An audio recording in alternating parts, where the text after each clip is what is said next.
Music for us this fine Sunday. Good morning, everybody. Good morning. Our opening words this morning are from Ms. Brene Brown. She reminds us that biologically, cognitively, physically, and spiritually, you and I are wired to love. To be loved and to belong. And when those needs are not met, we get, I'm going to use the word that Cyrus used when our alarm went off this morning. It's not your fault, guys. The system is wonky. So when you're not loved, when you and I are not loved, we get wonky. We don't function as we were meant to be. We break. We fall apart, we numb, we ache, we get sick, and we tend to hurt others. Please join me. Take a look inside of your wonderful orders of service. Those beautiful documents that Susanna continues to turn on over you. Give me a good feeling when I look at it. Our shared affirmation. And let us read it together, alone, together, if you would be so kind. This fellowship is a welcoming, diverse, and nurturing, beloved community that promotes progressive religious thought and practice to create a more loving, just, and sustainable world. So we're going to go to announcements. Improv thing. And my first announcement right off the top is just make a note that we're going to be doing poetry as a spiritual practice 2.0. So we had a great time in November and backed by popular demand. So I am asking for you to send me minister@SedonaUU.org. By the way, that's for any comments or stuff you got to. Minister@SedonaUU.org for those poems, original poems, and poems that you love. So we're going to just give them early. It's not till, that will happen on April 10th, but I'm putting an early thing out right now. Get your poems into me, the ones you wrote or the ones you love. And we're going to do poetry as a spiritual practice 2.0. I just want to invite you to a film discussion this Friday morning at 10:30. Just watch The Mole Agent. This will tell you how to do it. And come to Paul and my house and we'll have a good discussion. If you don't make it to our house, join the Zoom discussion on the 22nd with Carolyn. Thank you. And I believe you have the wonderful Pat created something for an insert in your order of service. But widening the circle, the group that we've created to be an umbrella for our movements in climate justice and racial justice, in LGBT work, and in aging, and in classism, our umbrella. We're widening that circle. And our first offer, we have a tag Members are widening the circle, seeking justice, equity, and compassion through dialogue and practice. If that tickles your end somewhere, love to hear from you about that too. We're going to be looking for folks to continue. And I'm looking forward to seeing the mole agent. I've been putting it off, waiting till a day or two before, so it'll still be in the old brain. You know how that goes. But I love this. How many people watch Disclosure? The first film is, oh, beautiful. That was so good I had to watch it twice. It's always a good sign for me. Well, if the mic doesn't work, it's my fault. I'm Gary. I took over for Tracy as the treasurer. I was asked and accepted. And just one liner about the finances for the fellowship. Our finances are in good order. And the next, what all this is about is it's ask for a fundraiser. I know about this time of the year, maybe a little earlier, there's been a Mardi Gras, there's been a silent auction, there's been a Susanna concert, and we don't have the time, or with COVID, those things are not happening this year. So this is just a simple, straightforward ask for you to make, the members and the friends, to make an additional donation. Our fundraiser, our budget calls for $13,000 in fundraising income for this current year. Divided by 60, that's around $200 a person, a member. If you're a couple, that's $400 per household. That's a lot of money. It's money's relative. It's a lot of money to some, not so much money to others. So, you know, what you can contribute, we're hoping to get to our goal of $13,000. We're going to repeat this request over the next 2 to 3 Sundays. We need to put a kind of a time frame around this, so it's now. Really till April 3rd is kind of when we'd like to have this kind of come to an end, but we hope that those that want to make an additional contribution, donation, do it early so we know kind of where we're at, where we're going, and so that by 2 Sundays from now, hopefully we're at our $13,000 goal. If we're not, we know what we have to do to get there. And so we have to have some time frame around this. We'll be reporting out how we're doing, or Reverend Anthony will, pardon me. We need to differentiate what you're contributing from your normal pledge versus the special donation. So if you're doing it with a check in the memo line, fundraiser would work. You could drop that in the bucket. My address is in the back of the order of the service. If you do it through PayPal, there's a spot in PayPal where it says, you know, you can put an optional comment.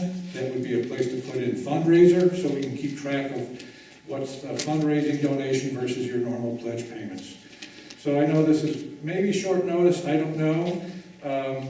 Together we can make this happen. This fellowship is a wonderful thing, and it requires money to function. And again, although our finances are good, we're talking about next year already and the need for money for next year. And it's just, you've heard this before, this is an ongoing thing. I don't have t-shirts or mugs or videos or PBS type of thing to offer you. All I can tell you is it's going to be much shorter than your PBS fundraiser request. Thank you. Thank you. You all did what I was going to ask, and that is I wanted to acknowledge Gary for stepping up and being our treasurer, taking over for Tracy. He's a very busy person. You may or may not. He has similar positions here at Sedona with the Chamber of Commerce and doing other stuff. So we're tickled. I'm tickled as pink as I get. And you decided to share your expertise. And let me say, that's that word again. Volunteer. Don't y'all hear me loud and clear? I get paid. Okay? These folks, all of our board members, all of them, volunteer. Serving from the heart. So would underline that you consider giving from your heart. Especially because if you value what we're trying to do, what we have been about so far this year, in what I call our time of tumult, this time is different. So I'm just doing my personal underscore for giving from your heart. But nothing but a thing.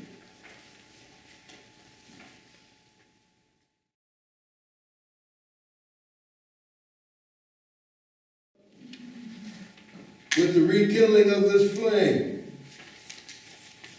let all of us recommit ourselves to accepting life's gifts with grace and with gratitude, and to use those gifts to bless the world in a spirit of love.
The most beautiful people we have known are those who have known defeat, known suffering, known struggle, known loss, and have found their way out of the depths. These persons have an appreciation, a sensitivity, and an understanding of life that fills them with compassion, gentleness, and a deep, loving concern. Beautiful people do not just happen.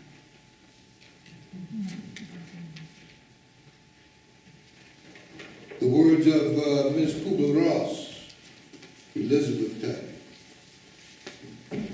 Thank you, Cynthia. If any of you are interested in volunteering to be a reader, you can drop me a line at that same minister at Sedona. You go. So good morning, welcome. Again, it's good to see all these beautiful faces, and welcome to everyone. I welcome you as always in the name of the ancestors upon whose shoulders I stand. And please know that I welcome you in the name of all, and I do mean all that is sacred for you. It is indeed an honor and a pleasure to be able to share this time in this awesome space. And as I say every time, because they resonate in my head, the words from Dublin, we do not ask what you believe or expect you to think the way we do. And as I've said many times, I'm almost tempted to just stop right there. I may say a thing or two later. But we do not ask what you believe, and we don't expect you to think the way we do. There's certain freedom in it. But we are you. So we do expect something. We expect you to try to live a kind and a helpful life with a dignity proper to that of a human being. So welcome all who believe their religion is wider than any sect and deeper, deeper, deeper than any set of opinions, including my own. Welcome all who might find in this fellowship and in our friendship strength, encouragement for daily living. Because as I like to say, it don't mean a thing if it ain't got that swing. Amen. And that swing is about that daily thing, something I can use, yeah? So today's message is about beauty. Beauty. When you hear the word beauty, what comes up in your mind's eye? That word eye is going to come up a lot today. In your mind's eye, what popped in my head is that beauty is in the what? The eye of the beholder. Let me step down and acknowledge that response. That feels so good.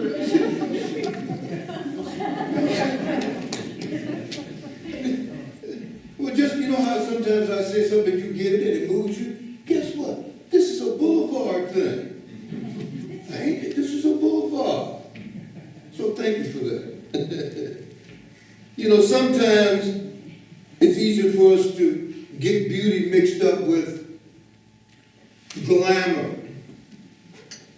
Can't talk about glamour, but I want to be clear that today's message is not about glamour. Though I want to be clear, I like glamour. I believe all God's children like glamour. Some of us more than others. Some of us not enough. But I'm reflecting back on these times like you. I know you probably had the TV on this morning or last night or whatever. These, what I call our times of tumult. The Russian invasion of Ukraine. Yeah.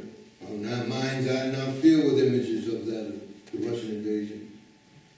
And I'm reminded to mention, as I did last week, that it's just one of some 40 armed conflicts currently taking place on our planet as we speak.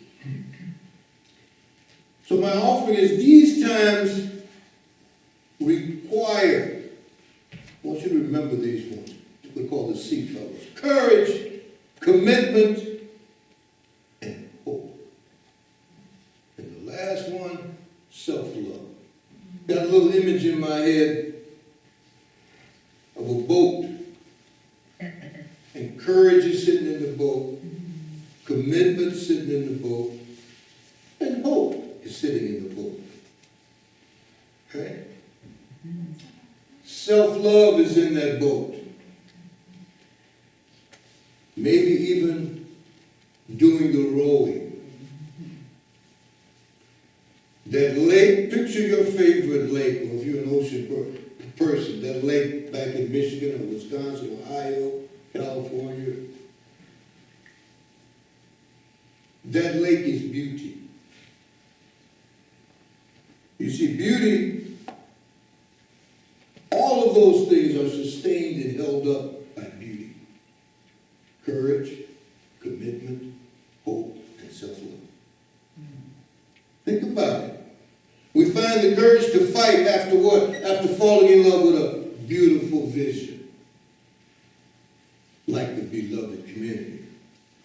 We maintain our commitment. How do we do that? Only by nourishment. Finding the beauty that nourishes us. And we hold on to hope because our experiences of beauty remind us that, hey, maybe there's something in the universe that is on our side. Maybe there's something in the universe. You know, did you see that sunset last night? Yeah. Or how about Sedona, the most beautiful place on earth. That's full of beauty, beautiful. And there are those among us who learn to handle these we can root ourselves deeply in what? In the beauty of our own dignity. We become what Cornel West said, I become a prisoner. I become a prisoner of hope. Become a prisoner of hope. So for the last 3 centuries, or I dare say 6,000 years, but let's talk about the last 3 centuries. Survivors of slavery and white supremacy and survivors of patriarchy. Prisoners of hope. Now I offer that one of the most important secrets to successful social change and social survival. Reverend Scott Taylor said, here's the deal. When we carry beauty, what happens? Beauty carries us. When we carry beauty, beauty does the same for us. When we carry beauty, that thing that's sustaining that boat, it carries us too. And I want to offer now what I'll call some indigenous wisdom. You know, your minister lives in that area that's what he calls the pre-Big Three. Much respect for the Judeo-Christian Islamic tradition of the last 5,000 years. I also honor those UU sources, and that's where I live. Before that, what I'll just call indigenous wisdom, what the native folks are talking about here, what the Africans, what they're talking about down in Peru. Literal, what I call 3D space kind of stuff. So, for this week I have an offering that you find something to carry. You see, for indigenous folks, and that's your ancestors too. I talk about sometimes when I give workshops, what your folks were doing generations ago before that big Roman foot came and floom, put his foot down in Europe and said, I have a book for you. I have a book for you. Your folks have been there thousands of years, they didn't need no book. As I used to argue with my father, Dad, I need that, but I, the creator that I feel, be clear, I don't know it, him, her, the one I feel, what I know for sure, didn't write a book. Men wrote those books. Inspired, enlightened as they were, they wrote those books. I ain't mad at them, love them. I love language and love inspiration. But this week I have an offer that you find something of your own. Be it a stone, a rock, a pebble, a leaf, a branch, a piece of paper that you wrote something on and tore it off. And put some beauty in it. Carry it as beauty. As I used to say, folks who don't believe that, take 2 aspirins and call me in the morning. Because you infuse it with the power, you see, that you have. It might be something you hear today, or it might be something your beloved said to you this morning before you came. A word, a phrase. Put it in your pocket. Yes, you did, huh, Cynthia? You gave him a word, didn't you? I see you.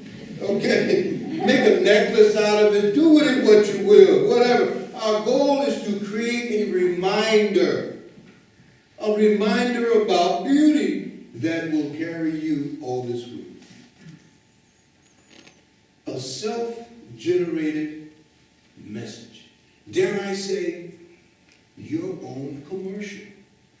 How many commercials did you see this morning? Where's your commercial? I'm going to digress to say, because I see some dollars out there. I love y'all, but I feel you on the side. Here's the deal. We are electrical beings.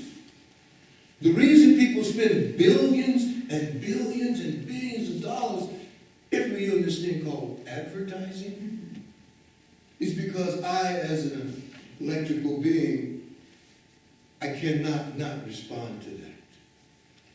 I may dismiss it, I may believe it, but I cannot not respond. Because all of those messages come from something called the electromagnetic spectrum that no man, woman, or child invented. It's a natural phenomenon, which we as a society, I give us a kudos for that. That's why we only license that airspace. We license that natural phenomenon to NBC, CBS, all the rest of them, and they make a promise that they're going to do the right thing. Proof, because I know I got a room full of scientists in here. Let me tell you a story about a man named Jed. Poor mountaineer barely kept his family fed. Then one day he was hunting for some food, and up from the ground came a bubbling crude. Oil. It's in there. It's in us. How many people think of Jed Clampett this morning? I don't think so. It's the way it works.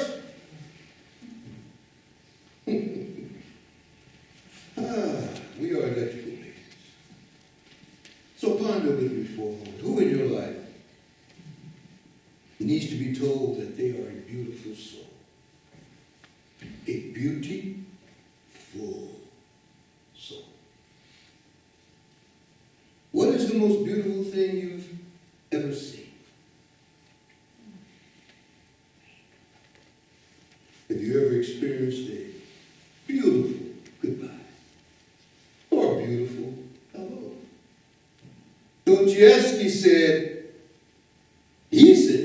the world will be saved by beauty. The world will be saved by beauty.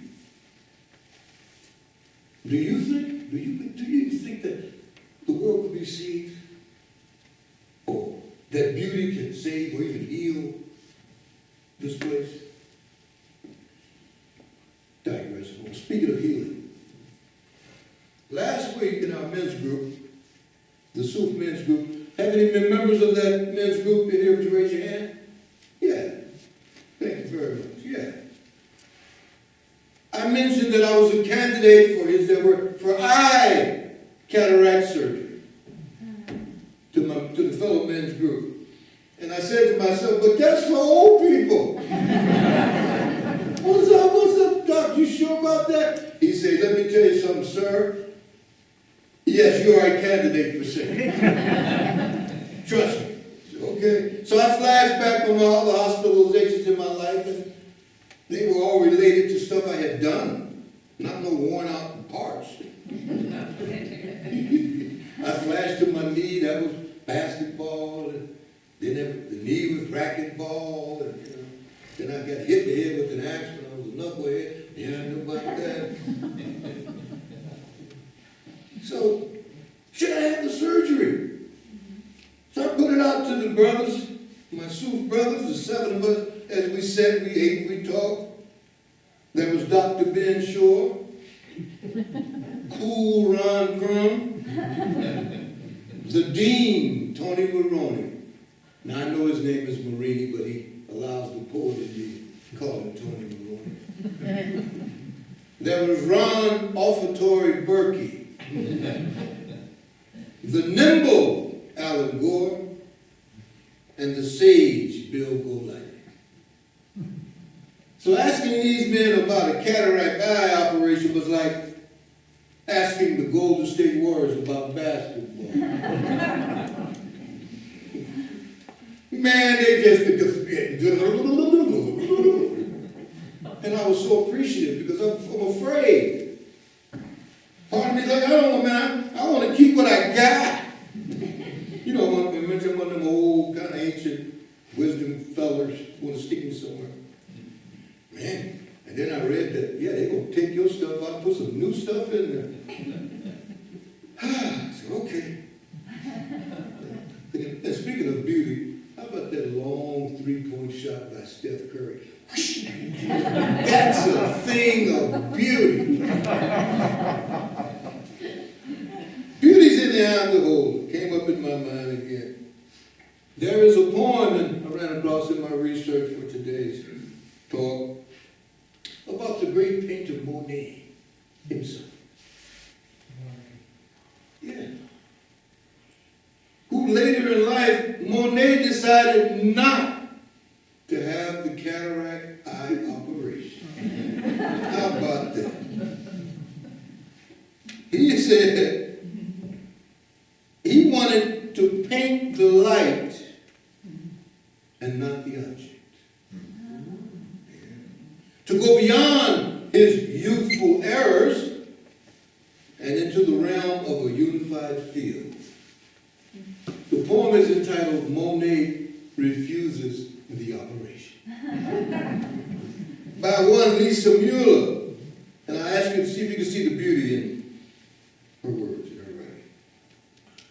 Doctor, you say there are no halos around the streetlights in Paris. And then what I really see is an aberration caused by old age. You say I have an affliction. Well, I tell you, it has taken me all my life to arrive at the vision of gas lamps as angels. To soften and blur and to finally banish the edges that you regret I do not see. To learn that the line we call the horizon does not exist. And that sky and water, so long apart, are the same state of being. So 54 years before I could see Rouen Cathedral is actually built of parallel shafts of sun. And now you want to restore my youthful errors? Fixed notions of top and bottom. The illusion of three-dimensional space. The wisteria. You want me to see it as separate from the bridge that it covers. What can I say to convince you that the Houses of Parliament dissolve every night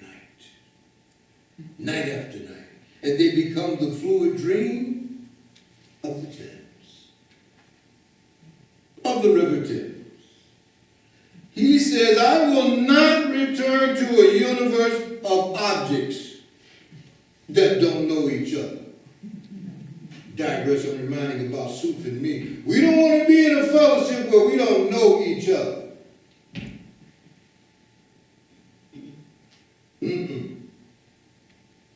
As if we are islands. He says, remember all the islands are lost children. How many continents? One. The world is in flux. The light becomes whatever it touches. It becomes water. It becomes the lilies on the water. It becomes whatever's above and below the water. It becomes lilac and mauve and the cerulean yellow and the cerulean lamps. Small fists, passing sunlight so quickly to one another. Just sunlight being passed. That it would take so long. Streaming air inside my paintbrush to catch it. To paint the speed of light. To paint the speed of light. If only you could see how heaven pulls earth into its arms, and how infinitely our hearts expand to claim this world. Blue vapor without end. Monet. So a question came up for me, should I listen to Monet? My SUUF brothers convinced convince me otherwise. Man, you better get that cataract surgery. So poetry notwithstanding, I'm still going to have the operation. Dorothy Day, the magnificent one, the founder of the Catholic Worker, she chose to live in the slums of where she worked because she said, I see beauty there. Yes, she did. She found beauty in places of poverty. The beauty of the faces, she said. The beauty of the trees and the plants that refused to die in an urban area of impoverishment. That what she called urban desolation. The beauty of the kitchen smells from the apartments. I went back there myself for a moment, smelling that barbecue on 47th Street. I got a hit this week of another Dorothy Day moment. A woman by the name of Viola. Name came up in Kurt and Cynthia's class, and Ollie. Eyes on the prize is what the class is called. We had a lot of good folks from this congregation there. Viola Liuzzo. If you don't know that name, look it up. It's a woman in Philadelphia with 5 children who saw the beauty of what African Americans were fighting for in Selma, Alabama. She kissed her 5 children on the forehead and said, babies, I got to go. I can't sit here while those people are suffering in my face. But Viola, you got five children. She went anyway. She saw beauty in the fight for black folks' right to vote in Selma, Alabama. And she went. She saw beauty in action there. So did Jimmy Lee Jackson, and so did James Reed. Someone was know about James Reed, yes? The UU minister who also went to Selma. And like Viola, and like Jimmy Lee, was murdered. Was murdered.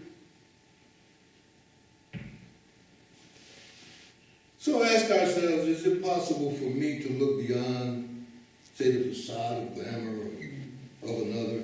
And can I empower a person's beauty? Okay, you remember our lake? Remember that lake?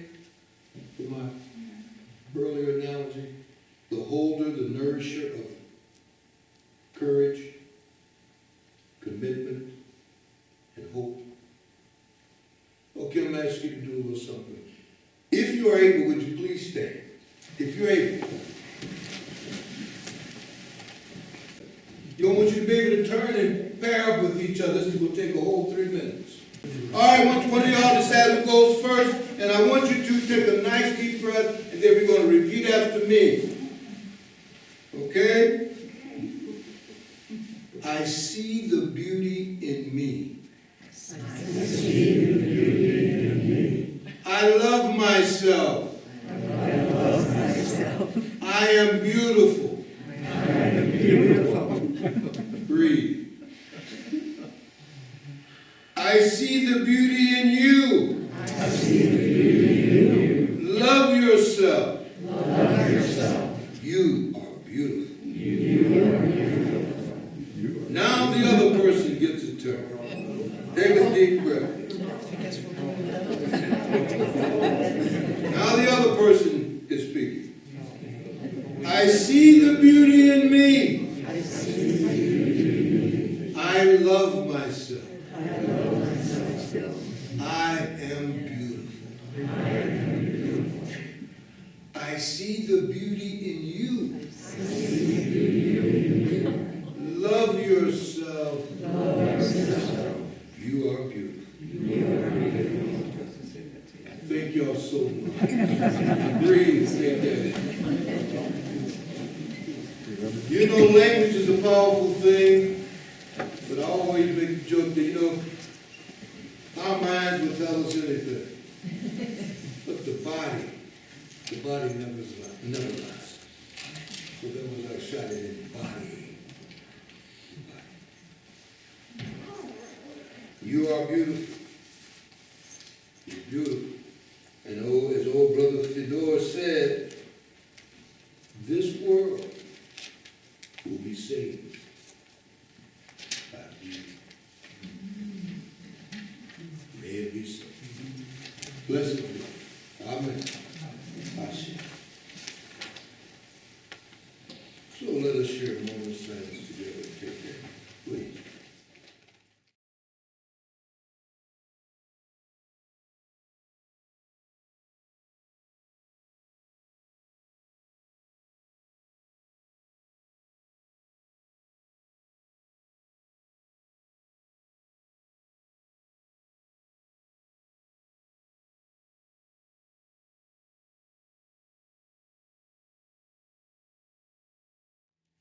We have been warmed by fires that we did not build. We have drunk at wells that we did not dig. So in gratitude of our many blessings, and in recognition, as Gary reminded us, of our many needs, this morning's offering for this community will now be received.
Now is the time that we create space for the joys and concerns that are on the hearts and the minds of this congregation. So you're welcome to please come up if you have a joy or concern to our microphone and share with us at this time. Let me acknowledge quickly, though, that I have a joy to see some new faces who haven't been here in a while or maybe here the first time. Can you raise your hand for me, please? Yeah, if you haven't been around in a while, just come for that's good. Good to see you. Welcome. Good morning, everybody. Good morning. I know I come up here a lot and talk about my joy about SUUF, but I just have to come up again.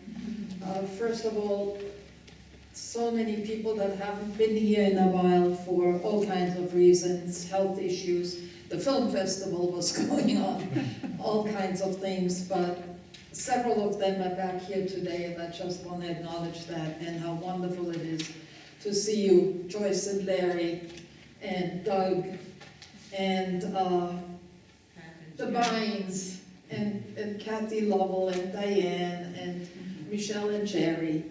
Dick and And- Louise, everybody. Dick and Louise, it's just wonderful to see you all, and welcome back. We really missed you. And I just want to share a little, our national UUA, they have a lot of different ways to support our different fellowships and churches. And one of them is they offer a monthly president support group. And I found it very helpful, and I also get to share and talk to people from all different fellowships. And some of them that are in Arizona, we've started meeting for coffee. And I just have to tell you, whenever I talk about SUUF, they say, oh, you do this, and oh, you have that, and oh my God, we never thought of that. And it just makes clear to me again what a special, special fellowship we are. And I'm grateful for Gary to stand up here and ask for money, because it's the hardest thing to do. Nobody likes to do it, but it's so necessary.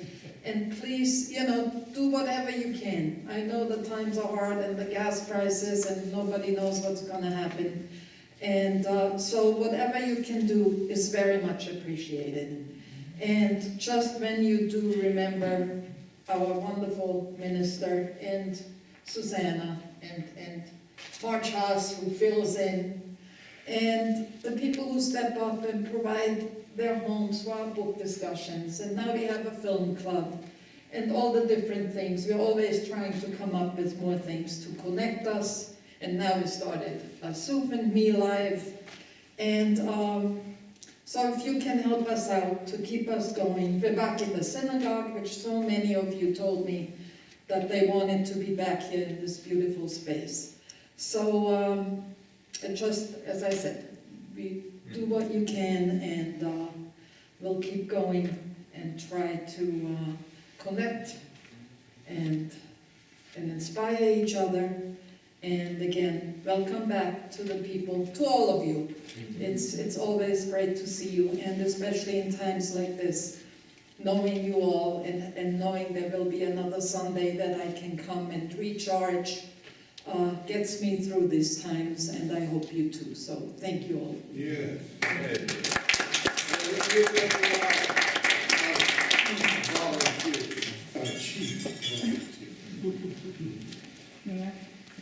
Please, Joyce. Thank you, Chris. My joy this morning is a very simple one. I'm just very thankful to be here. Exactly 3 months ago, today, December 12th, I had a health crisis that brought me closer to death than I've ever been in my life. And it's taught me a lot of lessons and made me even more grateful for the love and the wonderful life that we have.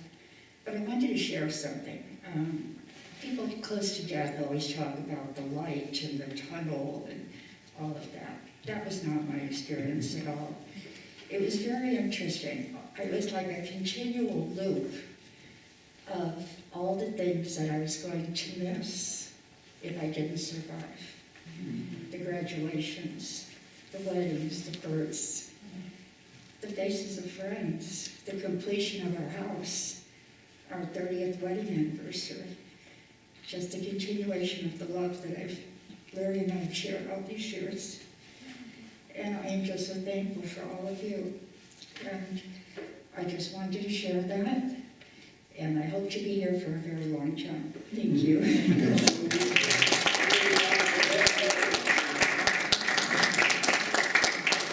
assured, dear ones. Rest assured. Are there others? Thank you, Joyce, for sharing. I would just like to say that I am thankful for the beauty of Cynthia's voice as she hummed the hymns. Some I remember for different names from when I grew up, and some you have known from UU, but I really do appreciate that. Thank you. Amen. All right. Hi, I'm Ann Crossman, and I'm joyful for all the support that I've gotten from all of you in this congregation. The last few months, I go in for surgery tomorrow. I'd like you all to please, if you feel moved, to think about me and to make my surgeon wake up early and be a morning person. And I will keep you in my prayers because we all are getting these cataracts and it's just normal. Okay. It's just Thank you, Ed. routine and we'll all get through it. And thank you, my beautiful people. Thank you, dear Ed. Thank you. Anyone else, please? Don't get in the car and wish you had said something, because we sure want to hear from you. Okay, let us drop our last stone for all the joys and sorrows that still remain in the hearts of our fellowship. And we have our closing song, the Ukrainian national anthem.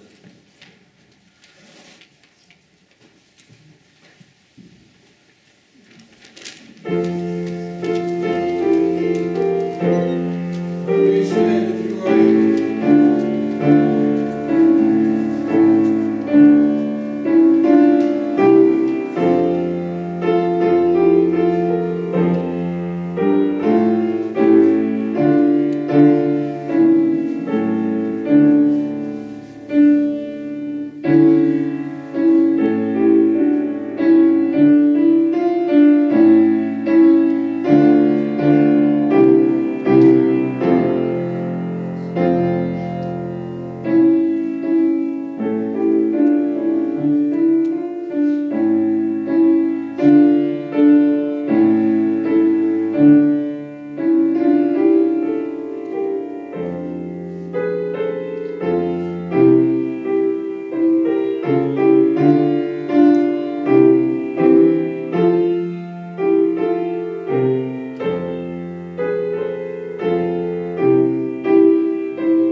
And I'm going to extend that national anthem to those other 40 places that are also feeling the terror and treachery of long conflict.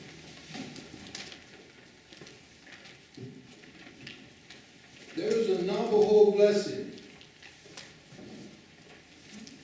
that speaks to beauty. For the Navajo, beauty is not only the path, but everything that surrounds the path. So in honor of that tradition, we say, I see beauty in front of me. I see beauty behind me. I see beauty to the left of me. I see beauty to the right of me. I see beauty above, and I stand